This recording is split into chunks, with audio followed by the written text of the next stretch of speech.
We start driving up the road. The second I pull into the driveway of his home, St. George SWAT hits my house, or house. And the cops pull me out of the car, throw me to the floor, arrest me, throw me up against a tree, and start raiding the entire house. Dang. Yeah.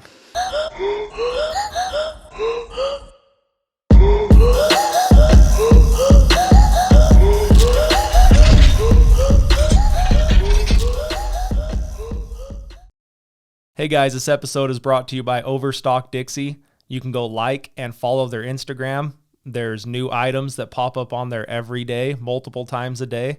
Anything from furniture to tools, electronics, pretty much anything you're looking for. Hey guys, welcome back to the Derick Lake Podcast. We are in the vault today.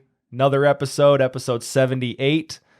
We've got a guest that's a lot more famous than I am, which I'm not super famous, but we've got someone here that is actually something I'm jealous of, and I'll probably never do because I don't know. I'm not a very good writer, but she wrote a book, which I'm super jealous of.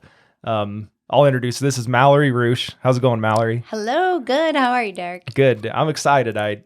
For people that are on video as well, we have the book behind her, Inspired to Recover. And how long have you had that published? So it actually just published about 3 months ago or so now. So officially. And where can you get it? So it is on Amazon. The ebook's on Amazon. The paper book is now on Amazon. My website, you're able to order it right from there as well. And then people who are local, I kind of take pride in being able to deliver those myself. So I tend to deliver them as much as I can. That's cool. So Malory's got a cool story. I've looked at it a little bit, and then we've kind of talked a little before we started. So I kind of didn't want to waste any time. I thought, you were like, are we going? And I'm like, let's just get into it. And so I'll kind of just let you guide, and then I'll just kind of jump in. We'd like to do a little bit of backstory, just where you're from, if there's anything important, about what we're going to talk about of, growing up and whatnot. And then I'll just kind of jump in and we'll go for it. So just a little backstory from you, and maybe even just what we're going to talk about a little bit, because I think we'll kind of be focused on a few things. And take it away. Okay. So a little bit about me. I was actually born in Salt Lake from Sandy, but I was raised in Murray. And because of the snow, my whole family just kind of migrated to this area. The backstory as far as like growing up, I feel like is so important in anyone's story, and especially in mine, because it creates these habits, right? Mentally, emotionally, these beliefs as a child, when our mind is so immature and incapable of sometimes comprehending the trauma that we're going through. I wasn't able to recognize that until way later into my story. But for me, I grew up in a home with my mom, a single mom, who struggled with alcoholism, and my dad has never been there. I had a few men step in here and there to, be a part and help out, but most of the time it was just me and my mom. I know I am the youngest of 5 girls, and my closest sister is 10 years older than me, but different dad. Okay. And very healthy relationship with her father. And then the 3 older are all on my dad's side, and I've actually never met any of them. So basically an only child growing up. But so we grew up here. I know with my mom's alcoholism, it was pretty bad from a pretty early age, but it was very on and off. We would go through years where she didn't struggle at all, and then we'd go through years where, it was rough. And for me, my mom has always been my best friend. So if I wasn't at home, which wasn't very often, I was at school, or I was participating in extracurricular activities that could take me kind of out of the situation that I was dealing with at home. I loved school. That was kind of my getaway. So anything that I could do to be involved, I would do. But what I didn't realize until, again, later on, was that I used school as a way to feel worthy, right? Like if I get straight A's, how can I be a failure? Like I can't be a failure if I'm successful in other aspects. And part of that failure, I guess for me, that belief that was created was my mom's an alcoholic and my dad didn't want me. Like, of course that's going to cause this belief, right? Of like, if my own dad doesn't want me, how can anyone else love me? And so, yeah, that was a major struggle. But I definitely didn't realize that I used school as a huge coping mechanism for a long time. It's interesting. Yeah. Yeah. It's like that's where your acknowledgement came from, or not even acknowledgement, but what you proved to yourself that you were successful there. Exactly. I got that. Yep. Anyway, so my mom and I ended up, by the time I was about 13, this isn't a story I tell too often, but that was kind of the turning point for me. I held everything together for a long time up until my 13th birthday. My mom was getting my cake and the food ready and everything. And she goes, Mal, like, your friends are about to come over. I was going to have this big sleepover. And she goes, Mal, what are you going to wish for your birthday? And I look at her and I go, Mom, please don't drink. Just please don't drink tonight. And she was like, okay. So my friends came over. The party was a great time. Everyone was having fun. And then more toward the end, when we were getting ready for bed, I noticed my mom in the kitchen, and I kind of went in to peek on her, and she was pouring a drink. And the night only spiraled from that point. My friends were a little, teenagers. They were being a little aggressive with certain comments. My mom ended up drinking to the point where she should have gone to bed, and we've all been there. And one of the girls I remember said, why don't we go cow tipping? And like went and like blew at her like she would tip over. Oh my gosh. And my mom thought I said it. And so being angry, she turned around and she smacked me. And that is where I had to decide that something needed to be done differently. And that night, me and the 5 girls that were staying at my house ended up walking all the way from Sunset to Washington to my aunt's house to tell her kind of what had happened. And my aunt adopted me. Wow. Basically temporarily. So I changed schools, homes, everything overnight. And my aunt was like, we can't do this anymore. Like, you have to get sober. And I'm going to take Mel until you do. That was hard. That was, again, like, I want to talk a little bit about codependency, because that plays so much in my story and subconsciously. Like, we don't realize that the people that we love, we're always going to have a soft spot for, right? And so it's so easy for us to justify and for us to enable certain things or try to back them up when their actions need to be held accountable. And so I just kept defending. No, my mom's not this. My mom's not that, right? Like, she's an amazing mom. But I was keeping her sick. I was stunting her growth by not allowing her to take accountability and see how bad things had really gotten at that point. And so I started going to a new school, and that was really hard. I didn't know anyone. It was like the end of my 7th grade year. So there's only about 3 months left of school. And normally I loved school, but I all of a sudden became this introverted, didn't talk to very many people. And I just wanted my mom back, honestly. So my aunt, she had a 2-year-old at the time. And so going from taking care of a 2-year-old to a 14-year-old is so different. Sure. I just got thrown at her. But she did really good. I'm so thankful for the whole part in my story that she's played, because she's been there in the most important parts of the trauma. But so I was with my aunt for about, I want to say 4 months. One night, it was about 1 a.m. I was sleeping, and my aunt runs into my room, and she goes, Mal, get up, get your shoes on. We got to go. And I was like, where are we going? Like, what are you talking about? She's like, please just get your stuff and let's go. So I grab everything I can. I get in the car with her. She backs out quickly, like driving like a maniac. And I'm looking at her, and she's just panic, just pure panic. I was like, what's going on? And she's like, nothing. I'll tell you when we get there. So a few minutes go by. We get to the hospital, and we pull into the parking lot. And the second that we get there, I knew that had to have been something to do with my mom. So she comes around to the car, and tears are going down her eyes. And she's like, Mal, your mom is here, and she's not going to make it through the night. Like, her liver and her pancreas have failed, and we're coming to say goodbye, basically. Wow. Yeah. Yeah. So it was very, very, very, I was just paralyzed by fear and disbelief. I was like, what are you talking about? Like, I say something in my book. I wish I knew what page it was on right now, but in my book where I talk about how alcohol is a legal poison, right? That so many people don't have a problem with, and people don't look down on it really because so many people can do it, and it is legal.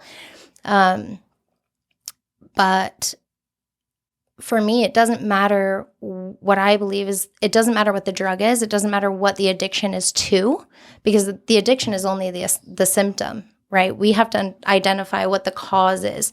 And that's why I talk so much about what underlying causes are. It's what's causing you to continue needing to use that, whether it be to run, drown, or cope from something. And hers was alcohol. So my aunt takes me by the hand and we walk into the hospital. And the doctor's standing there and he's like, Malory? And I was like, yeah. And he's like, your mom's in this room number if you want to go talk to her. And my aunt was like, no, I'm going to go talk to her first. So I stayed in the waiting room, which was pretty dark. Like the only lights were like the illumination from the soda machines and that stuff. And I just sat there and I kept looking at the clock. And I remember thinking, things can change in such a short amount of time, drastically based on everyone's decisions combined, right? It's not one person's decision that can affect so many lives around us. And as a child, at the age I was 13, at the age I was like, why can't my mom love me more than the alcohol? Like, shouldn't it be easy to stop? And it's not about that. It has nothing to do with how much someone loves you. It has to do with how much they don't love themselves. And everyone has demons that they're dealing with that we may not know about. And we're not all capable of dealing with certain things. A lot of us are on different levels of strength, mentally, emotionally. And so my aunt ends up coming down from the elevator after seeing my mom, just in tears. And she gives me a hug and she goes, Kate, your turn. And I go up there and I get to her room and I take a big deep breath and I walk in and my mom's pure yellow. And she goes, hey, Mal. And I go, hey, Mom. And I walk in and I sit on her bed and she looks at me and starts crying and doesn't really tell me, obviously how bad the situation is, and probably hoping I didn't know, but I had already known. And she grabs my hand and she goes, Mal, I just want you to know how proud of you I am, and I wouldn't change a thing. Instantly, something in me snapped. I was so pissed off at that comment. I was like, how dare you? Like, how dare you say that you wouldn't change anything? Like, I don't think I'm a better person because of what your addiction has put me through. And I'm angry. Like, I had always had a good relationship with God. I'd grown up with spirituality. And at this point, I would have considered probably myself atheist. I was like, how would, he do something to a child like this or put them through this? And I was like, there's so many things that I wish you would change if you had the chance. And that's all I wanted to hear was like, if I could go back, there's so many things I would have done different. And that's not how I had perceived it at the time. And so I just said, well, have fun on your deathbed. And I walked out. Yeah, wow. I think it was just a huge turning point for me. So I end up going down in the elevator and getting to my aunt and she's like, are you okay? And I just start stomping out the door. And the second I hit the concrete, fell to my knees and screamed as loud as I could. I swear it echoed off every building in the parking lot. And I go, if there's a God, if there's anything out there, I don't care what it is, like, please save my mom or I will forever turn my back on you. And we went home that night and my aunt laid in bed with me and we just cried ourselves to sleep. The next morning I woke up expecting a call from the doctor to let us know that she had gone. And my aunt picks up the phone and talks to him for a minute and hands me the phone in just complete disbelief. And I put it to my ear and the doctor is like, I don't know if you believe in a heavenly Father, but mine loves you very much. And I didn't say anything. And he goes, your mom's being released on a full clearance this morning. Whoa. Yeah, crazy. And that was the moment where I knew that what I was going through was to make me stronger and was to teach me something. And it really gave me an awareness of everything happens for a reason, right? One of my very favorite speakers, his name is Todd Sylvester, out of Salt Lake. And he has a podcast too, but I met him through being a guest on his podcast. And he told me, he goes, isn't it crazy how you learn that life happens for you? And that stuck with me because it plays out so many times throughout my story. Yeah, I think there's a saying out there that's similar. It happens for you, not to you. And that was a big mind shift for me too, 10 years ago, probably, where it was always like the why me growing up. And I had 3 older brothers, and it was every time they went through something good, I would think like, well, why can't I have that, type of thing. And yeah, so when you say that, I'm like, yeah, I've been there. I've been through that too. I mean, that's at 13 years old. So when you went to your aunt's, are you still seeing your mom, talking to your mom? There's still a relationship there? So yeah, we'd have phone calls here and there. And when I'd ask my aunt, like, where's my mom? Why can't she be here? She just kept saying the people are, she's getting help. So still don't really know too much of what she was dealing with or going through at the time. But so, I mean, was she getting help? Do you know? I think she was in therapy at the time, but what had caused her to end up at the hospital was just her rock bottom. Like we've talked about it a lot now, is she goes, Mal, like losing you was so much, like that's what I needed. And I hit my rock bottom. She goes, I just quit cold turkey, which after years and years and years of drinking, like you just can't do that. And so, yeah, she quit cold turkey, and luckily someone had brought her in just completely out of it. So, jeez. Yeah, super miracle for sure. Yeah. So after that, 13 years old, you're staying with your aunt. How long are you with her at that point? Yeah, so after that happened with my mom, the next day we actually all went to church. My mom ended up getting saved, and it was about probably about 7 more months before I actually went back with my mom, that we were just making sure there was stability and, for everyone, just making sure the situation was a smooth transition to end up going back with my mom, which is where I wanted to be anyway. I had a great relationship. I was going to school. I was succeeding, straight A student. And then I met a guy. He was the manager at my first job. And he and I ended up in a relationship for about 3 years. And it didn't end well. It didn't end up well. Ended up thinking he was at work one night, ended up showing up at his house, and he was there with another girl. Dang. Yeah. So that's where my story really starts.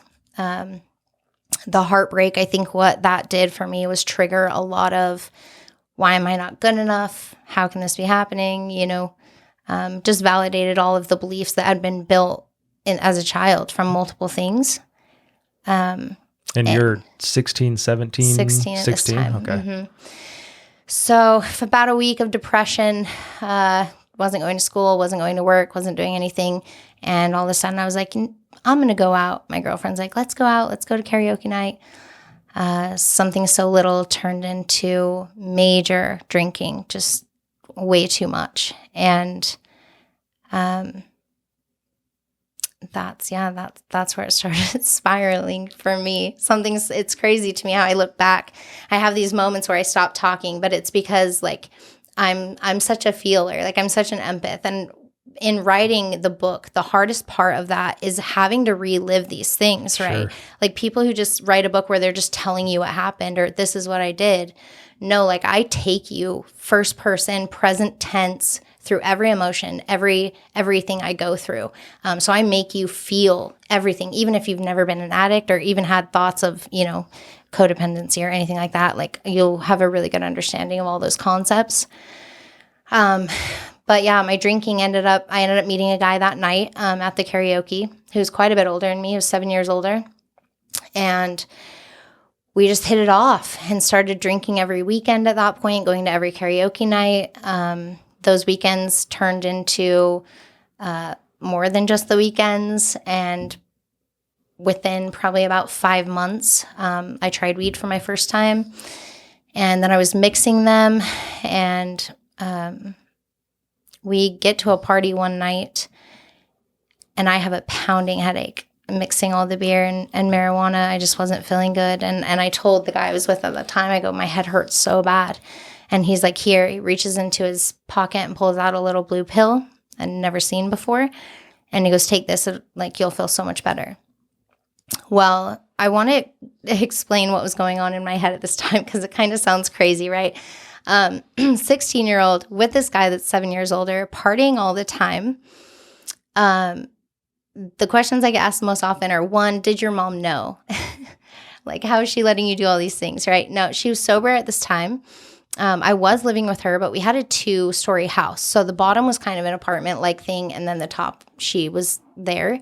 So she didn't really notice, and I was sneaking out a lot. I mean, I was very, very sneaky. And yeah, as far as like, I think my mom was kind of going through a little phase of blaming herself for why I was doing what I was doing. You know, like, I don't have a leg to stand on as far as telling her not to experience these, you know, mess up years or whatever you want to call them, like teenage things. And so I think she was kind of just, she was very supportive, you know, very caring as a mom, but she didn't ever want to make me feel controlled, I guess, because she knew I was pretty defiant at that point. So she was just kind of hoping and praying that things would kind of play out, and tried to keep communication as much as she could. Yeah, she's thinking stepping in might make it worse. Exactly. Yeah. She's like, this will pass, you know? Anyway, so I look at this pill, and in my mind, I'm like, he loves me. Like, if I don't take this, maybe that he won't love me anymore. You'll break his trust. Exactly. I'll ruin however he's feeling. And so I do. I take the pill, and that began my oxycodone addiction. So I realized that one pill would do everything that the beer and the weed would do, as well as numb whatever I didn't want to deal with at the time. So my oxycodone addiction went from one here and there to about 6 a day. Which is a lot. I know you can't tell how tall I am right now, but I'm only 4'11". I'm very little. You're a small person. Yeah, so I don't need a lot to you know. But yeah, so 6 a day was a lot. Before we knew it, again, like, I kind of talk fast, but it does. It goes so quickly, and you don't realize the transitions. But going from 6 a day to the point where a guy convinced this boyfriend that I had that he should go and get false prescriptions. So they ended up forging medical papers and for some spine injury, going to Vegas together and getting 5 different doctors and each prescription from each one. So each prescription was 300 pills, and they were filling all of those per month. Holy cow. Yeah. So in their mind, it was all a financial, you know, hustle. But we all know, if you've ever been to this point, that every person gets high on their own supply, and you don't end up, it doesn't go the way you think it's ever going to go. Right. We're going to be rich. Yeah. So we're never getting works high. that way. Yeah. Especially when all your clients are like messed up, non-trustworthy. Like, it's crazy. Anyway, so he gets all these prescriptions. We're just, you know, living it up, having a blast. As far as my mom's situation, she would call and say, Mal, how are you doing? What's going on? I always had lies or excuses or manipulations to keep her kind of on the back burner of believing I was fine. And quickly, do you remember the opiate pandemic that happened? The huge bust in Vegas where doctors were just getting shut down. Yeah. So one morning we wake up and we're getting ready to go to Vegas to fill all these prescriptions, probably like 3 months in from where we were at. And his phone rings and he answers it, and it's a doctor, and he goes, hey, I won't be able to be filling this prescription today. And he hangs up and he's like, what the? And I was like, what happened? He's like, they're not going to fill my prescription. I was like, it's fine. You have like 4 more. Like, what are you talking about? It's no big deal. And then his phone rings again. And it's another doctor. By the end of the day, every single doctor had called and canceled and would not anymore fill any of them. Wow. Well, for those of you who don't know, when you are addicted to an opiate, you can't just stop, right? You go through it's called a withdrawal, and it's about 3 to 4 days of excruciating pain, every addict's worst nightmare. And unless you have a dose of whatever your drug is, really, but mainly opiates, you're going to go through that pain. And so instantly our clock was ticking. We had 12 hours to figure out where we were going to get our next use. And you were aware of that at the time? Mm-hmm. Like, you're like, we got to find something. Oh, yeah. Very aware. Yeah. We were scared to death. So we're like, it's fine. We'll just call up a few people. Well, this pandemic had scared everyone to the point where if they had them, they were holding them. And if they didn't have them, they were stealing or trying to figure it out. Yeah, and they're like, these are mine. I'm not giving them to you. Exactly. Well, the guy that I was with, his brothers were had a history of addiction as well. And so his closest brother is like, hey, I know someone that can get you something. He's in Vegas, though. We got to hurry and go there. And we were like, okay, no problem. So we drive to Vegas as fast as we can, spend so many hours trying to figure out where and how and what. And finally, like by the 11th hour, like we're right there of withdrawal, we finally get something. And except it's wrapped in foil. So we park on the side of the Vegas highway before we're heading back to St. George, and we open it. And it looks like someone had grabbed tar off of the street, this wet black goo, and put it in a foil. And I was like, what is this? Yeah. And again, the guy I was with was like, it's fine. It'll just make you feel better. Like, just take a hit. We're going to be in hell here in an hour. Yeah. So. Yeah. So it was like, it didn't matter what it was, you know? So yeah, we took a hit, and that began our heroin addiction pretty quickly. Heroin is much stronger than an oxycodone and way cheaper. And at that time, the only thing available. Yeah. So one hit, and I knew that I was hooked for sure. Dang. Am I scaring you? No, I was prepped for some of this, right? I remember yeah. I Instagram stalked you or Facebook stalked you. So, oh, good. Gosh. So you get to that. And so you're 16, 17? Yep. 17 now? Yep. That's what's hard is like, I can see you sitting there as a 16, 17-year-old. I mean, I was 16, 17 dating a girl, and you just think like just that one decision of him offering it to you or you accepting it changes all of that. Absolutely. And I think that's a huge thing, and we'll get to it on kind of what you guys are doing now and what your mission is now. And, but it's just that message of like who you're hanging out with, the decisions you're making, follow you your whole life, for better or for worse. I mean, for you, you're making that pivot and you're starting to change lives with it now. Right. But I would imagine more people that don't. Right. Yep. And I do talk about this. It's kind of an unpopular opinion, but it is something I believe and that I will practice with my own kids. Knowledge is power, and I didn't realize the meaning of that until now, really, like until I actually had to relive all this and go through my book. That's where I learned the most from my addiction, was when I really had to put it down to teach other people. But knowledge is power. And I think as parents, it's our job to make sure our kids know enough to where they have the tools to make the best decisions. And for me, I didn't know about any of that. I didn't know what heroin looked like. I didn't know what oxycodone looked like. But I also didn't have any knowledge to not do it. I knew it wasn't great, but that wasn't enough for me to like be able to say, no, I don't want this relationship. I don't want this situation. I'm going to go home and like get back on track, Yeah. Especially with that maturity of the age that we were at. Like, we just want to fit in. We want to be accepted. We want to be loved. We want to be a part of. And sometimes, like, have you ever heard the word FOMO? Yeah. The fear of missing out? 100% me. Like, I didn't care what it was. I just wanted to be a part of. And that became very toxic for me. But as parents, it's our job to give our kids the tools. You don't send a soldier out into war without the weapons that they need. And I think sheltering your kids is one of the worst things you can do, because one, you're taking away the knowledge that they need to be able to make a good decision. Because as parents, it's hard for us to trust that our kids are going to make the best decision. And I don't know if any of you are like me, but I'm a little bit of a control freak, especially as a parent, where I'm like, we know best. But that's how you're capping your children's ability to grow and learn on their own.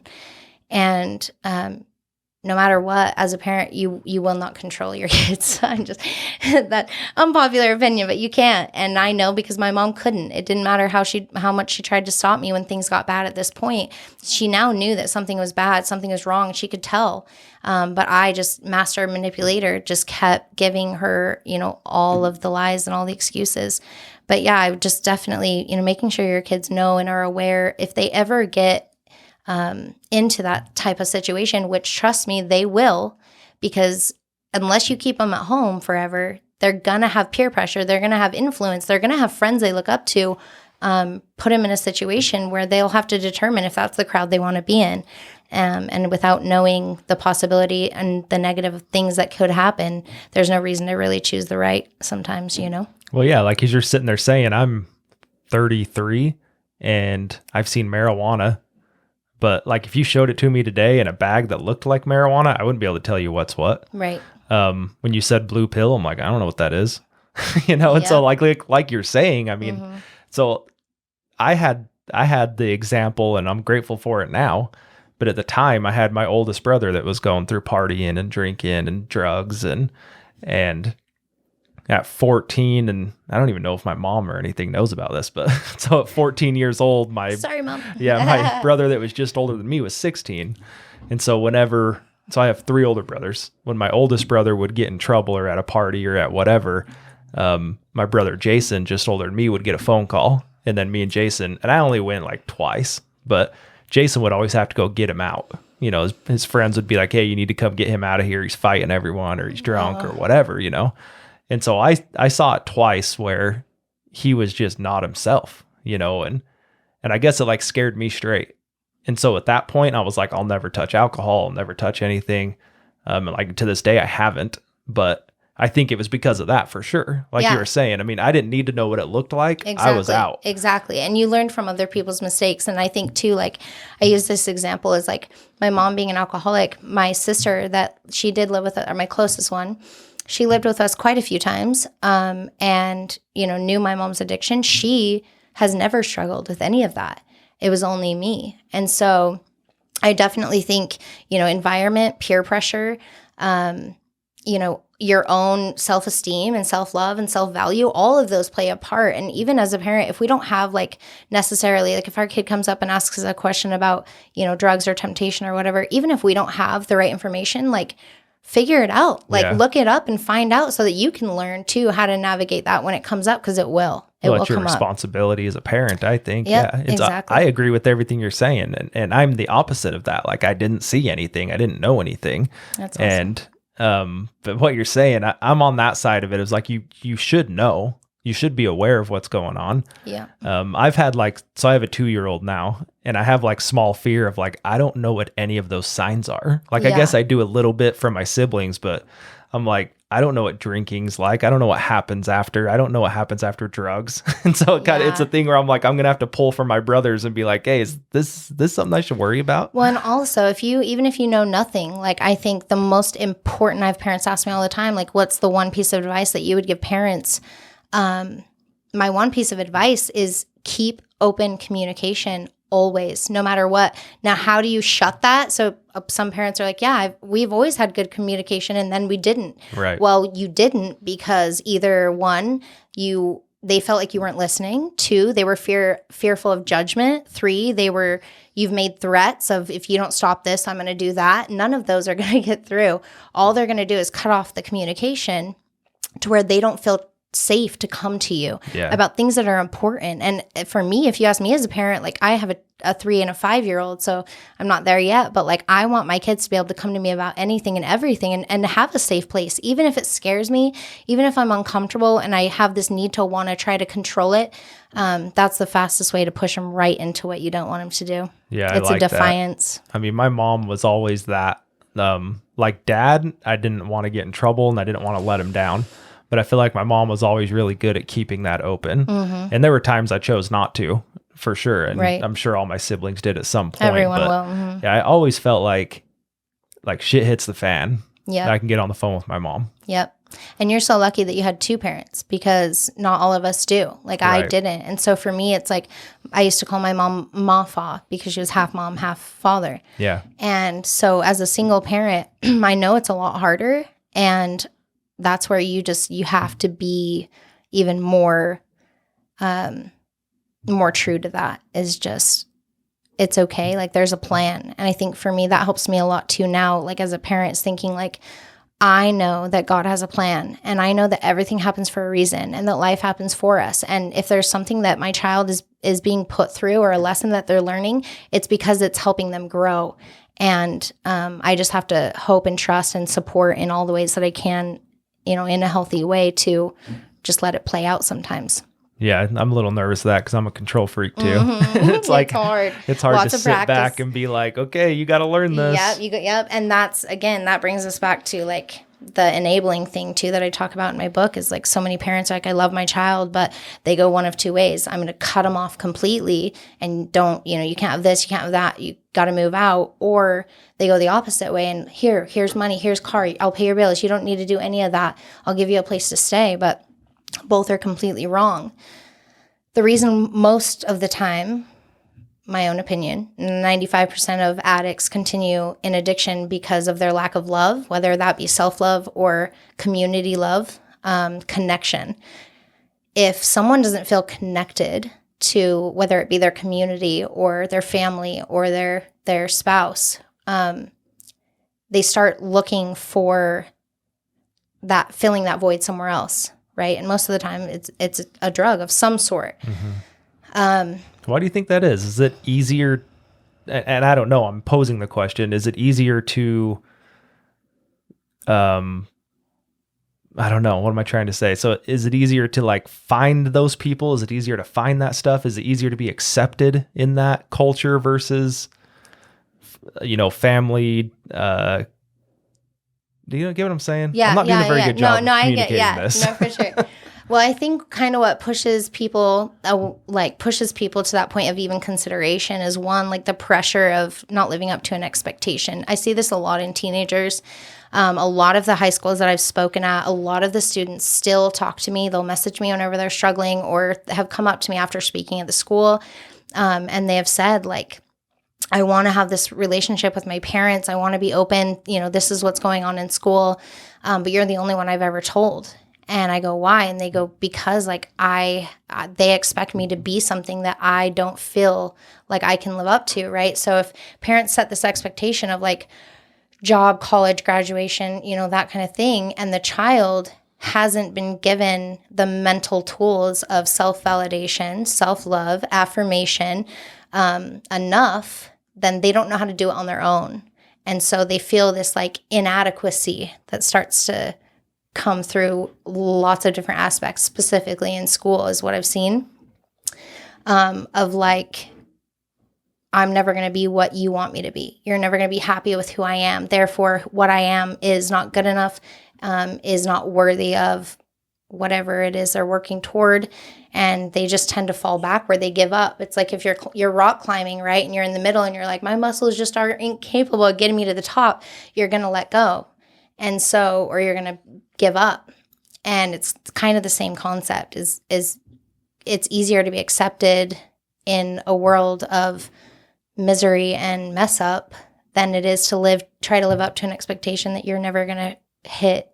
You know what I mean? Constant failure, acceptance. Yeah, Do you see said what that I'm way saying? better than me. Yeah, it's the same thing. And what people don't realize is like it's the concept. It's not the actual drug. It's the concept. Like people want to feel loved and accepted, and it's way easier to feel that way in a room full of drug addicts that don't tell you, "Oh, you're fucking up. How dare you? You're bringing shame to this family." Like Yeah.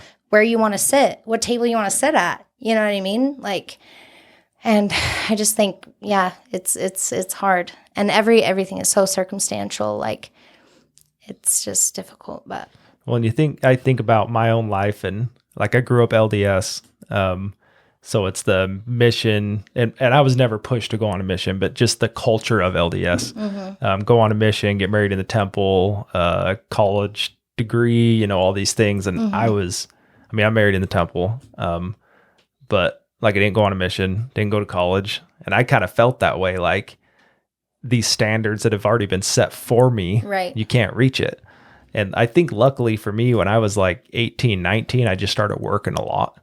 And that's where I kind of gained my confidence, you know, with myself.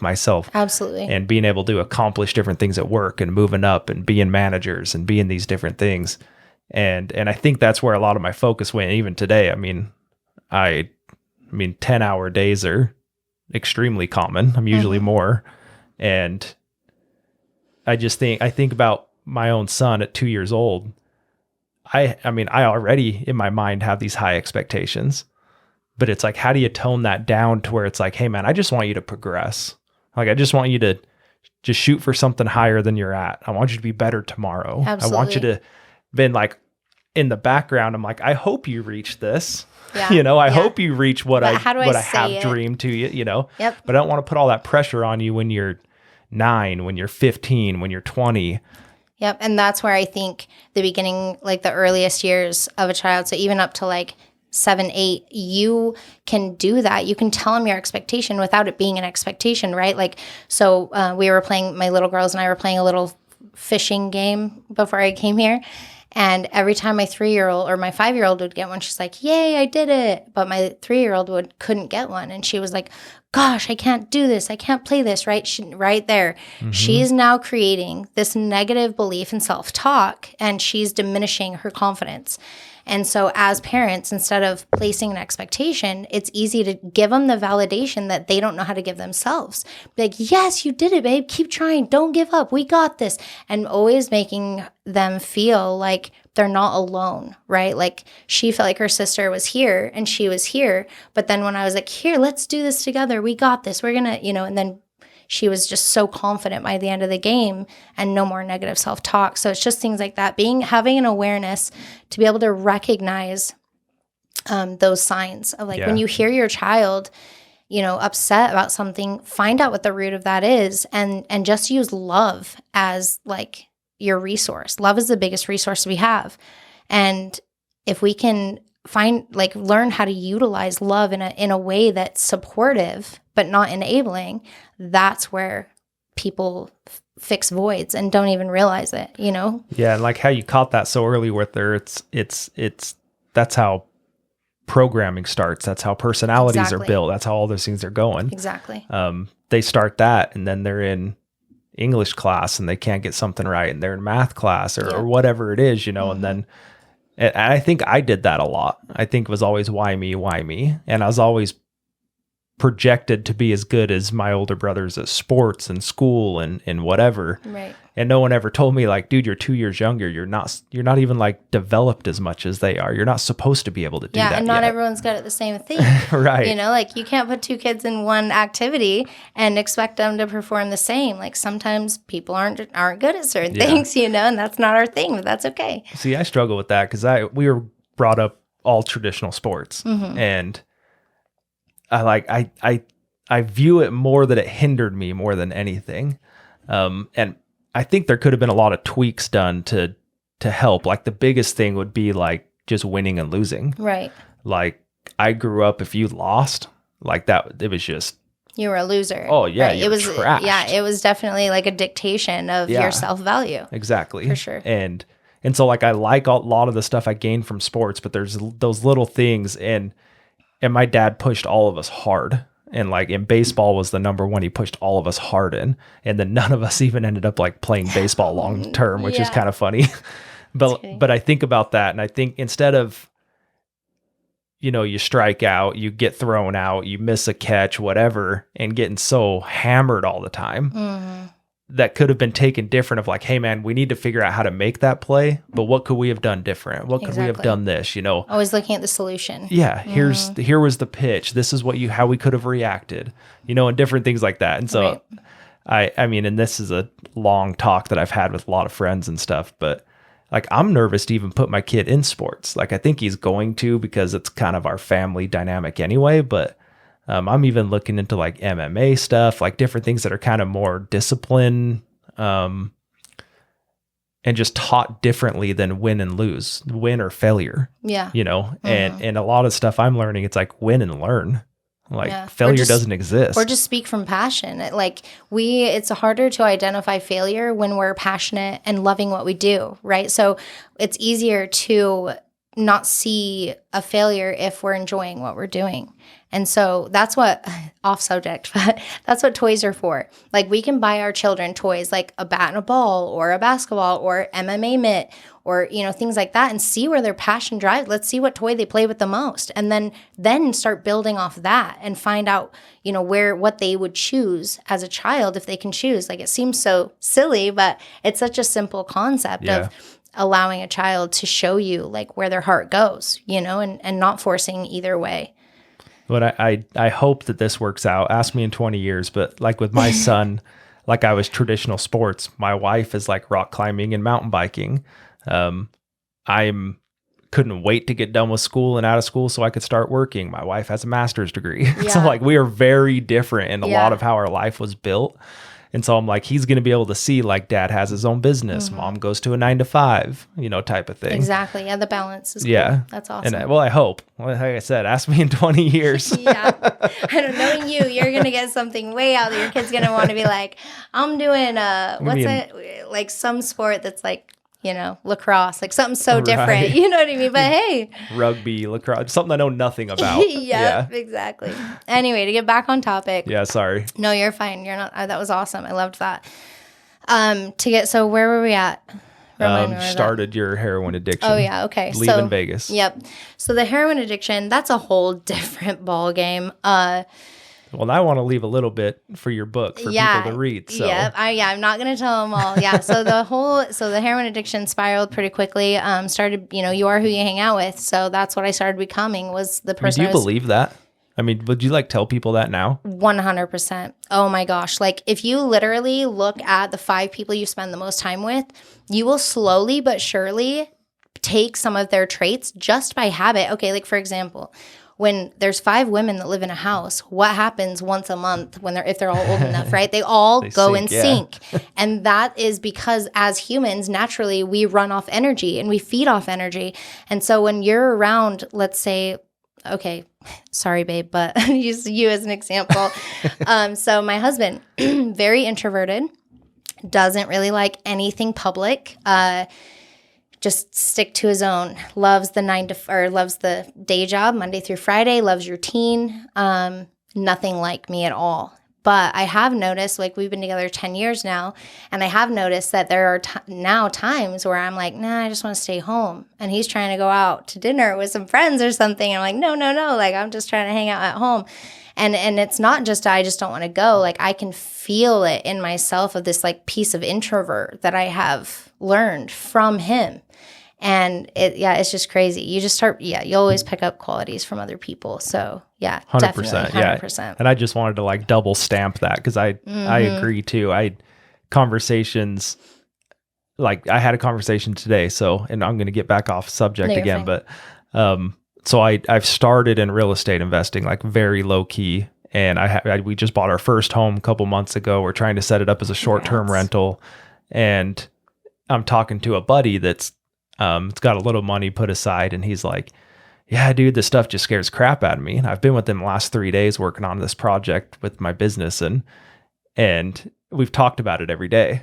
Yeah. And then today he's like, it's just like talking through all this stuff with you just makes it sound like it's not that crazy. And I'm like, Yeah. well, dude, it is crazy, but until you do it, you'll never do it. Exactly. And so you have to jump in and start. Exactly. And it's that same thing. Like 3 days ago, he was like, I know I want to do this. I just don't know where to start. Yep. And then just us having conversations in 3 days, you can see that little bit rubbing off on him, right? Yep. And Yeah, so that confidence building is like, okay, like I have support. like, Maybe I can do nothing this. special. So like if I can do it, anyone can figure it out. You just get the right coaching and the right stuff, right? But so anyway, sorry.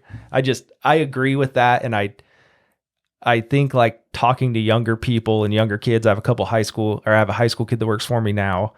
And it's so true. It's like, look at your friends, look at the people you're hanging out with. Oh yeah. And even not even kids your own age, if you're hanging out with older people or like I had a weird thing that I always kind of cling to my friends' dads for some reason. And I learned so much from all my friends' dads.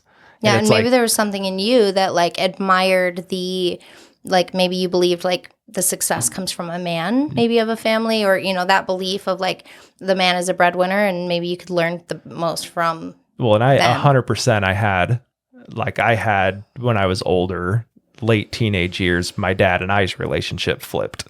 And so I kind of felt that coming on for a while. So I think that had a lot to do with it, where I was like, oh, this is a guy that you could look up to. And I would like, not like shitting on my dad, but like, that's how it was at the time for me. Right. Yeah. Isn't it crazy though, to like now, like think about what we were just talking about is subconsciously, now you see that we just spoke about it, but subconsciously you were trying to fulfill a void. Right. And so that is what I talk a lot about in my book is gaining an awareness of the intention for an action. Why am I doing this? What is this fulfilling for me? And that's when decisions start getting really easy to like, I'm really bad at making decisions, but now that for years I've been practicing like, what is the intention? What is this fulfilling? And what is this doing for me? If any of those answers are coping, running, drowning, obviously I can recognize that now, which I couldn't in the past. Sure. And you can turn the negative into a positive like you did, being able to, even though you weren't aware of it, like it was for a very positive intention, So. Yeah. Sorry. Okay, we'll go back. Yeah. So anyway, back to the heroin thing. So heroin was super bad. It was who I was hanging out with, which was nothing good. And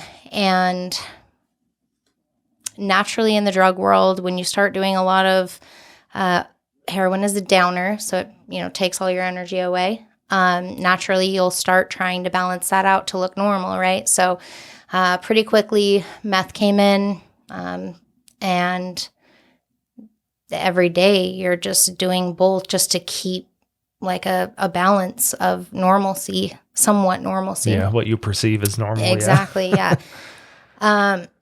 That's when I realized my drug of choice was meth for a few reasons. One, it gave me confidence, which I lacked. Two, it gave me energy to get things done that I needed to get things done. You don't really ever get things done on any drug, but you would feel like you were getting a lot of things done, right? And at the time, it felt very positive because comparing heroin to meth, like heroin is a very depressive, it's negative. And so to try the meth, it was like, wow, now I'm positive, you know, or this false belief of happiness. That was the one that I was really getting hooked to. And before I knew it, I was in a hotel room and I hadn't had some for quite a while. And I ended up, again, you are who you hang out with. I sat on a bed, I was falling asleep, and I fell asleep. And I woke up about an hour later to a man pulling out a needle that he had just introduced to my arm while I was sleeping.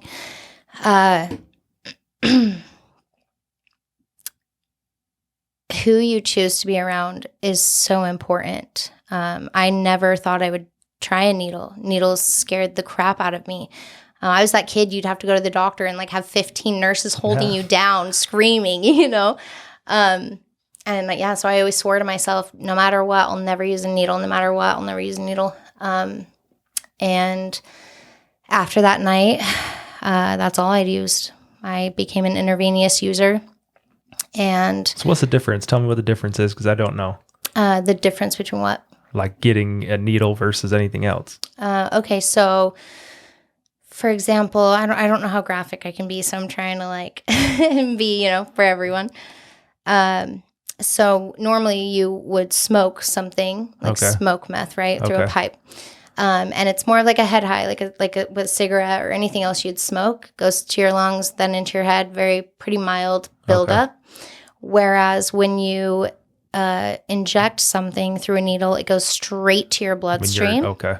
Yeah, so that feeling when you sit on your leg and it falls asleep and it gets all those needles in it, basically the second you inject something, your whole body does that in a very, I don't want to glamorize it, but in a way that causes an addiction. You just want to keep feeling that feeling. You just keep chasing that feeling. So it comes on, hits harder, comes on faster. Yeah. It's instant. Way more intense. Okay. Absolutely.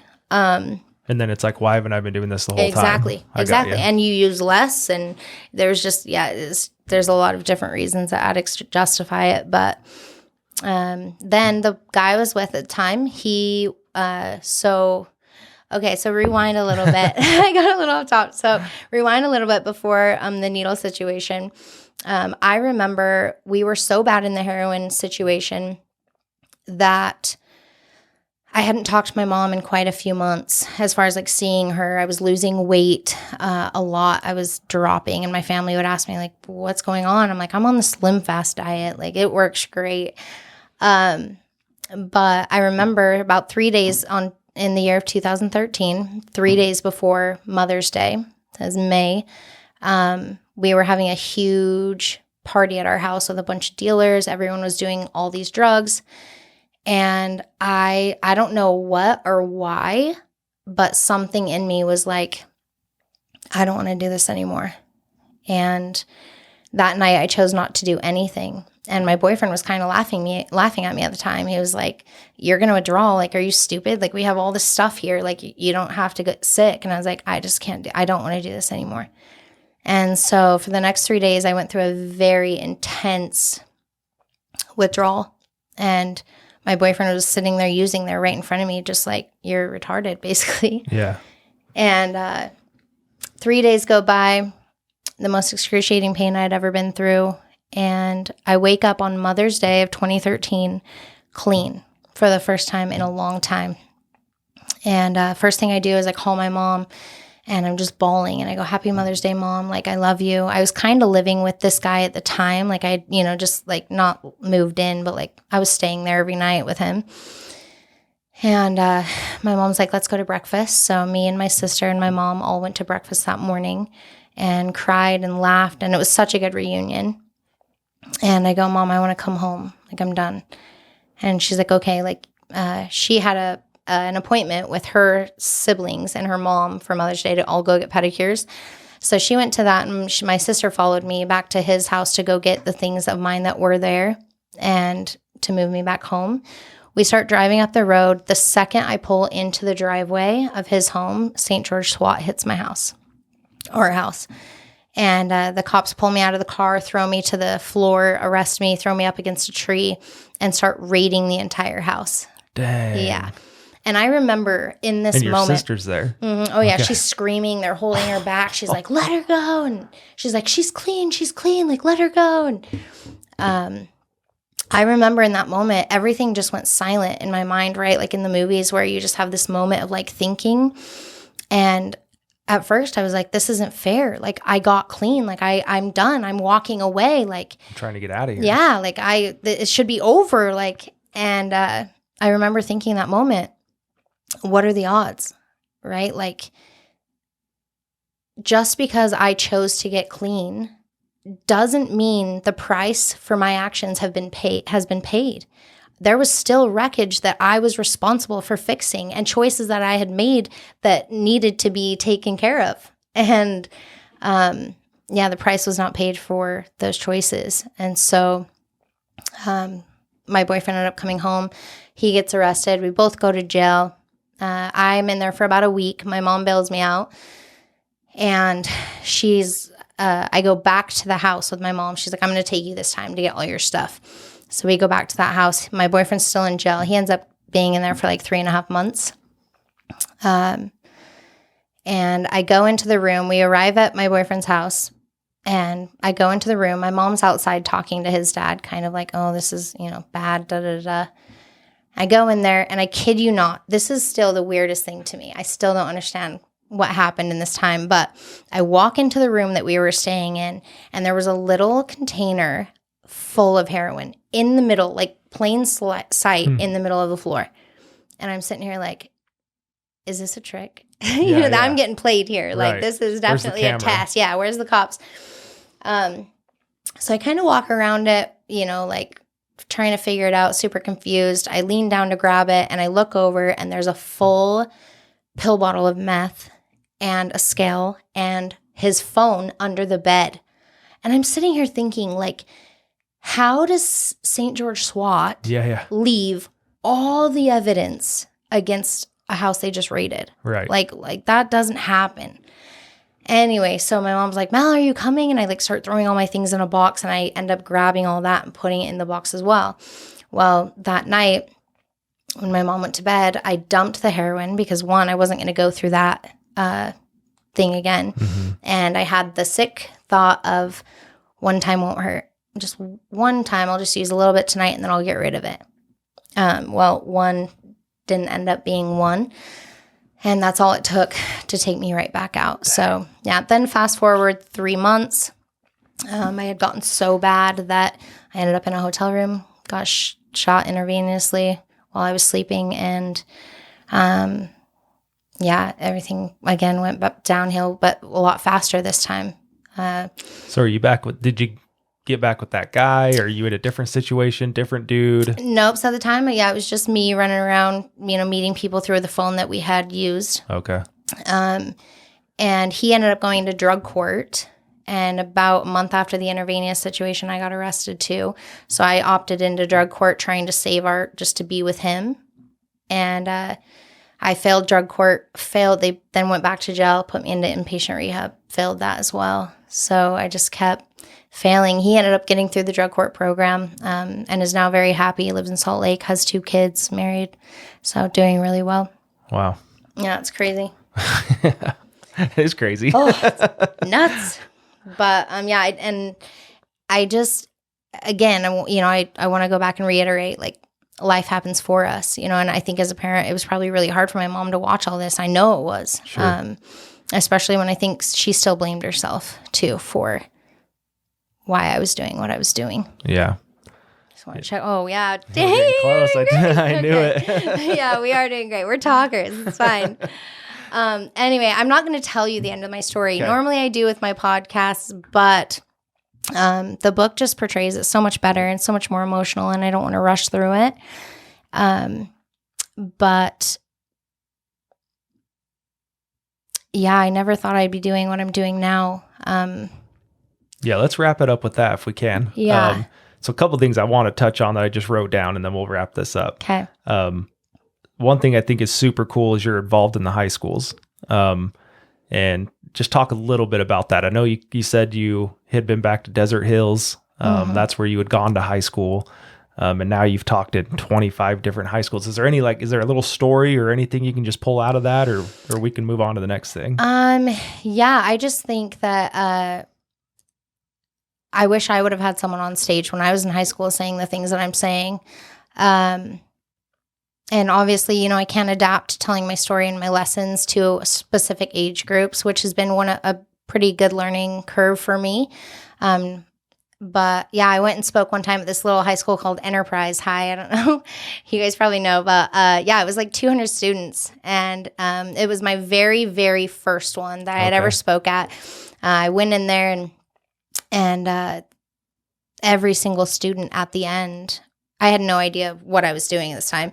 Every single student at the end came up and hugged me and got my social media, and still multiple students reach out, and we just have really good relationships, and they're able to talk in a way that they're not judged and loved, and have even been able to help them build better relationships with their parents too, which is awesome, because I don't want to be the only one you come to. I want to teach you how to have that with the people you love that are going to be there when I can't be there. And so that's been pretty cool. It's been That's awesome. Another thing I noticed in the back of the book, you have a bunch of hotlines. You have a bunch of programs, bunch of stuff to just aid people. And I thought that was important too. So we've talked, is there anything you want to shout out on here? One thing I've talked about is we had a girl come on that attempted suicide, and she kind of gave the suicide hotline. Is there anything we want, and we can just cut this if there's nothing, but yeah, you're fine. Is there anything you want to shout out on here as far as hotlines, help, websites, anything like that?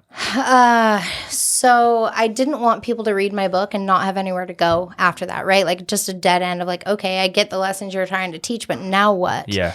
I think that's super important. So yeah, I have a whole 2-3 pages full of all different numbers and hotlines. I mean, as far as any specific hotline, I think the one shout out I would have is honestly like parents that are dealing with an addict right now. Al-Anon, learn what that is. There's tons, again, that resources in my book. But Al-Anon is to help parents learn how to love their kids through addiction without enabling them, without feeding their addiction. And I think that's super important. But also, if any of you have any questions for me, if any of you parents or people that are listening want to reach out to me or Derick, like feel free, because I always answer all my emails personally. Well, and we'll tag you in everything that we have you in, with all the social medias, with the YouTube, everything will have your contact on there. Assume you're okay with that. Yeah, absolutely. And then so yeah, any questions, anyone want to reach out to Malory, there's no problem. Okay. Last thing, what you guys are doing now, you said in April, I think was the next one. Yeah. Just a little blip on that, and then we'll get out of here. Okay. Yeah. So, even though I'm going to schools, jails, rehabs, institutions, I wanted to do something. I had so many people that were like, well, I want to come. I want to, be a part of this. How can I be a part of it? And at first they were just kind of showing up to high schools to be part of the assembly. I don't want to have to go to prison to get in front of you. Yeah. But so I was like, yeah, we got to do something where people can just come and anyone can come from anywhere. So it's kind of crazy how it happened. I'll be quick, but I ended up reaching out on the Connect Utah page on Facebook. And this guy reached out to me, and come to find out, he was starting a podcast called The Other Side of Addiction and asked me to be a person on that, or a guest on that. And then me and him became best friends. He introduced me to a network host, one of his best friends. And then that person ended up meeting the director of the Other Side Academy in Salt Lake, Derick. And all of a sudden, this team came to be, and it blows my mind. Like, it just came to be, and now we're all great friends. But I told them my idea of wanting to do something, and they were like 100%. So it's called the Healing Utah Success Summit. We will be doing it annually every year. We want to do one in St. George and one in Salt Lake, and eventually, go to other states and stuff. But it's about a 4 or 5 hour event, 4 speakers, and then we do tons of giveaways, vendors. And it's just a good time. It's a good time for people to just be there, be honest, hear stories, and be able to speak to all the speakers personally. Like, we definitely sit on stage. We allow everyone in the audience to ask questions, and we just really want to start helping our community be involved and take away the shame in talking about it. I think that is so important, and something I just want to add to is that there is no shame in mistakes. We all make them. We're all human. None of us are perfect. But until we know that a mistake has been made and we can identify that, you can't grow. You can't learn, right? Like, it is a failure if you don't learn something from it. It's back to my sports analogy. Exactly. Like, no one ever explained that to me. Yep. It's always a failure unless you learn something.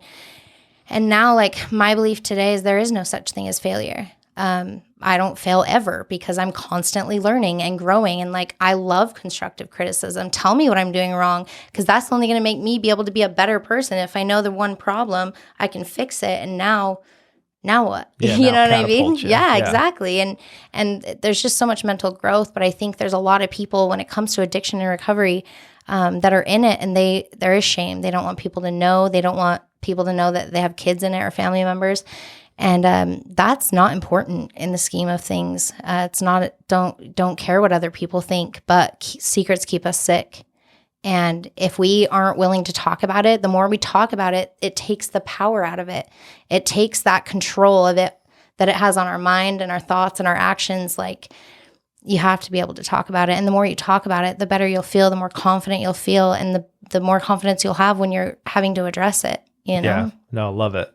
So that's a great way to wrap it up. Just give me your social media real quick. Okay. So Instagram is Ruesch Recovery, RUESCH Recovery. And then Facebook is Ruesch Recovery as well. Okay. And then my website is rueschrecovery.com. It's pretty easy to remember. Simple. Yeah. All right.